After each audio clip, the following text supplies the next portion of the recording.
Hari Om Sahana Vavatu Sahanao Bhunaktu Sahaviryan Karavavahai Tejasvinavaditamastu ma vidvishavahai. Om Shanti Shanti Shanti.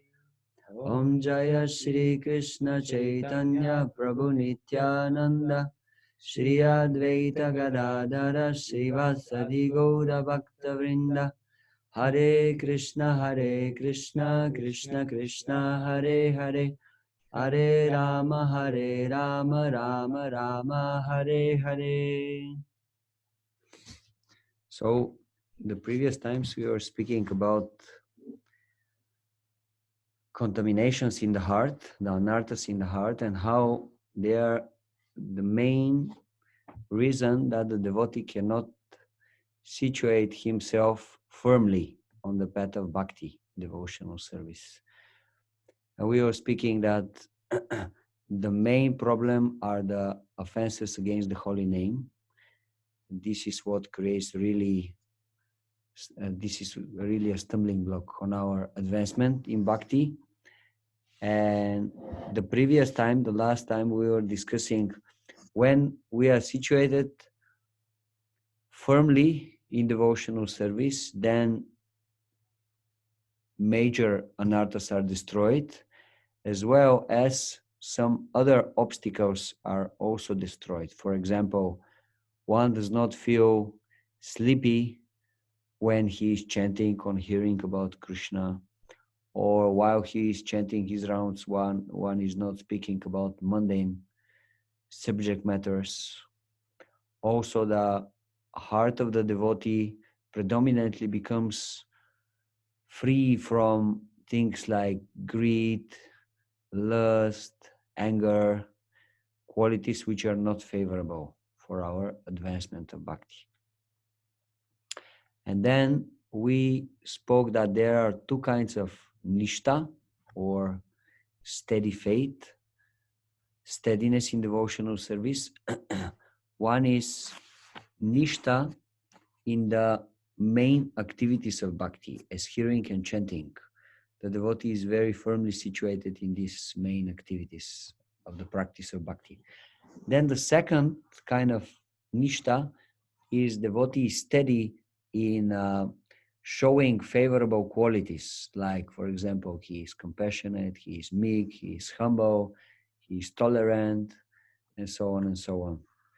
And we had a small discussion that sometimes it may look like that someone is very firmly situated in the main practices of bhakti, but he does not show all these good pious qualities. And sometimes some person, he may show all these nice qualities. He can be peaceful, humble, tolerant, compassionate, but he externally is not really nicely situated in the hearing and chanting, the main practices of bhakti. So the conclusion was that the first criteria is more important, that the devotee is very nicely situated in his hearing and chanting about Krishna every day, steadily. And if this is so, gradually everything else will come. All the good qualities will gradually appear in his character, even if they are not visible at the moment. So more or less that was our last discussion. And today we will go through fifth and sixth shower of nectar from Madhurya Kadambini. Fifth shower is called Ruchi, or the level of acquiring taste in spiritual life. This is interesting discussion, because one may say, hey, wait a minute, I thought that already in the beginning of Krishna consciousness we are experiencing some taste. It is not that we have to wait for, I don't know, another 10 or 15 or 20 years of practice, and only then the taste for spiritual life will come. Yes, of course, we are experiencing some taste already from the beginning of our Krishna consciousness. Otherwise, why will start all this process? especially when we are hearing that there is quite some rules and regulations that we have to follow. Definitely taste should be there, otherwise how we are going to do it. But when we speak about the level of ruchi, this is a very strong taste that is making us transcend the material, so-called material taste. Basically, we start getting so much taste on the level of bhakti that we are not so much anymore attracted, attached to the material objects that will give us some kind of taste from sense gratification. So ruchi means devotee is experiencing very strong taste for hearing and chanting about Krishna. The repeated performance of devotional service conceives the taste for bhakti in the heart. So ruchi is defined as the taste that helps the devotee to relish the process of hearing and chanting. Ruchi means strong attachment to hearing and chanting. The devotee feels that any activities outside Krishna consciousness are a waste of time and energy.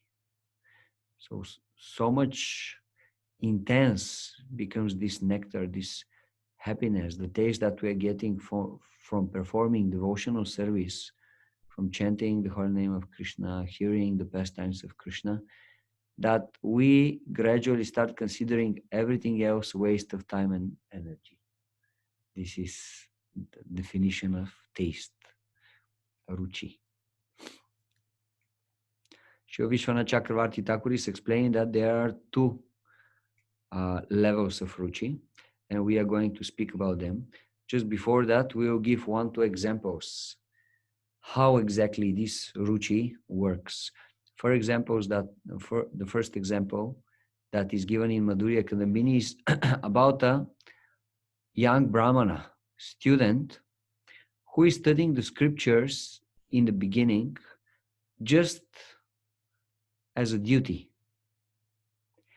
But gradually, when he goes deeply in the subject matter, he understands the import of the scripture, the practical value of the scriptures.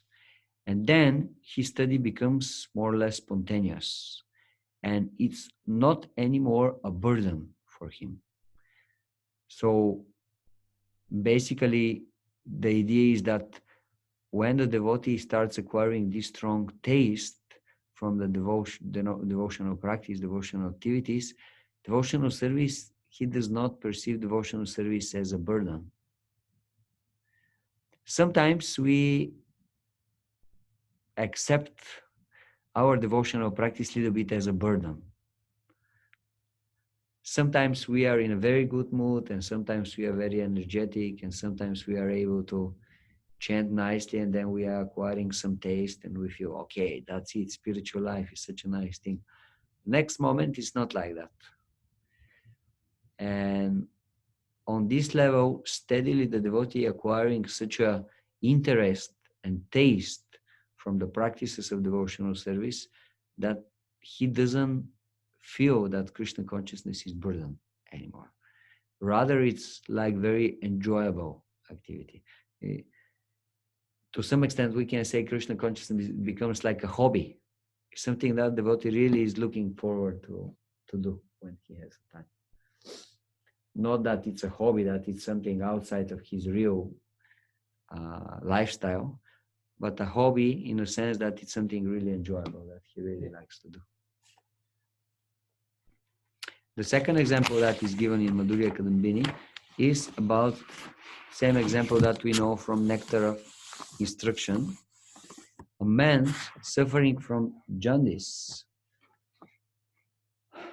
someone who has this disease cannot experience sweet taste. Actually, when he eats something sweet, he feels that the sweet has the bitter taste. And gradually, if he is continuing eating again and again sugar candies, the patient gradually recovers and his normal taste appears again. So he begins to relish the sweetness, which indicates that he has recovered from the illness. So, in the same way, when we are sick from the material disease, we are performing the practices of bhakti yoga, but sometimes we feel they are bitter.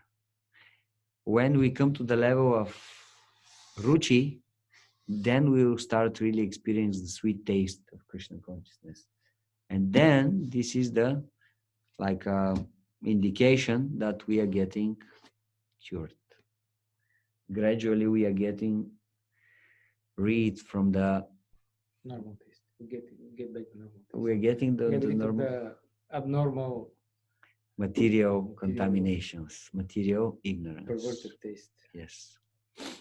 So now about the two kinds of ruchi. First one is called, would you like to add something? So the first type of ruchi is called Vastu Vaishishtya Apekshini, or in a simple words, a taste that awaits specific requirements. What that means, certain requirements are desirable, should be there, so that the hearing and the chanting about Krishna, about his name, form, qualities, pastimes, are enjoyable for the devotee. And if these requirements are not there, the devotee cannot really relish these activities. A few examples are given.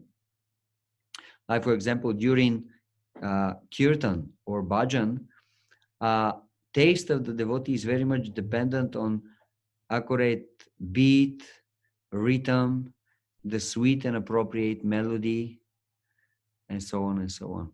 Or, for example, if he is listening Krishna Katha, the speaker should have very nice voice, sweet voice. Also, his pronunciation should be very proper, clear, understandable. So these are certain requirements so that the devotee can enjoy the devotional activities.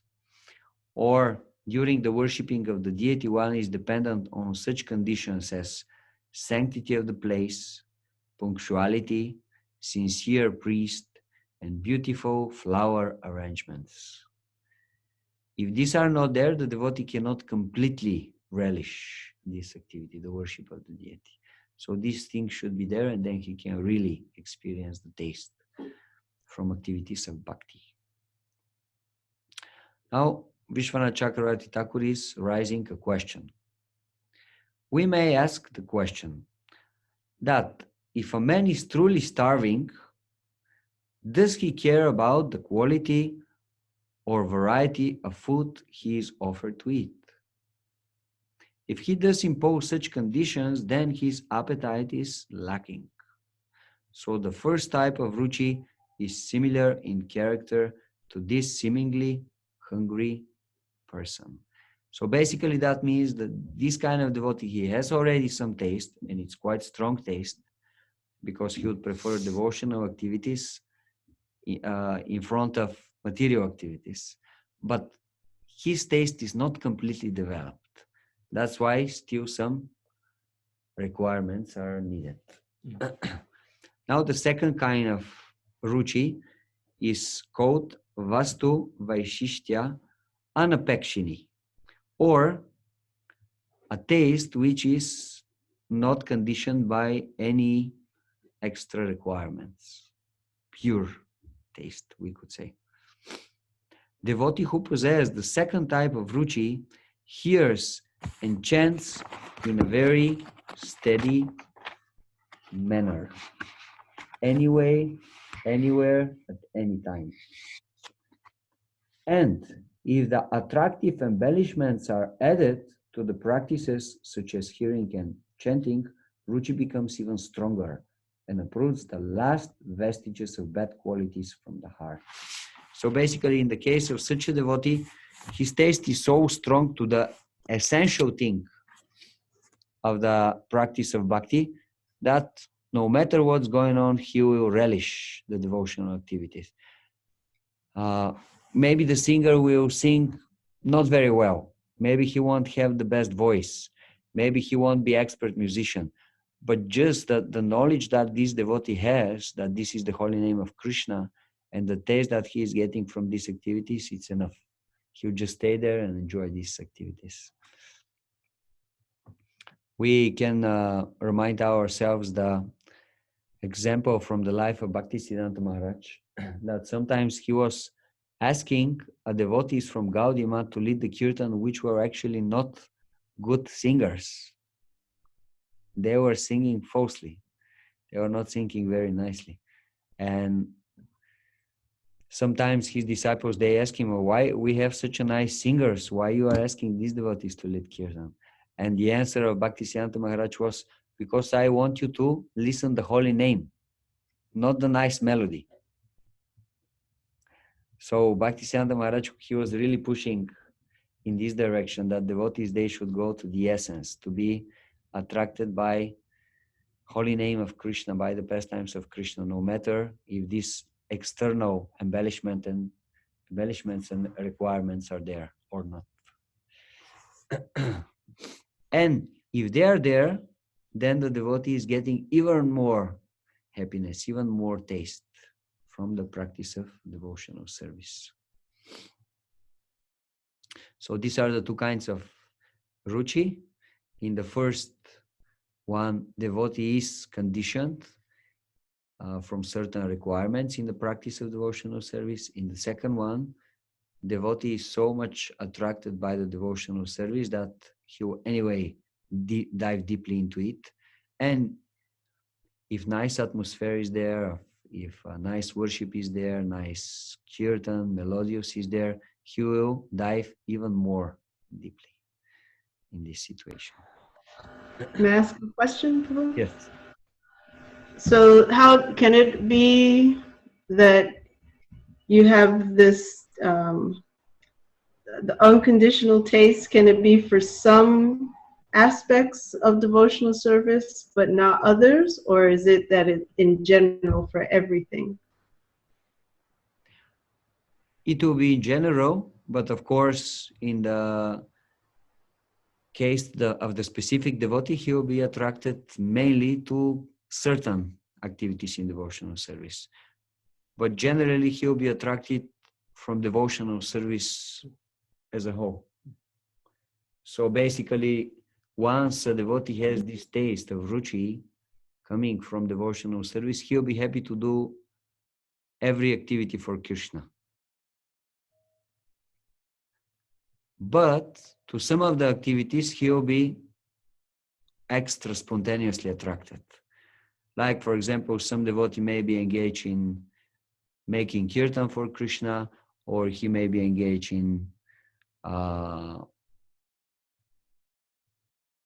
cooking for Krishna, or doing deity worship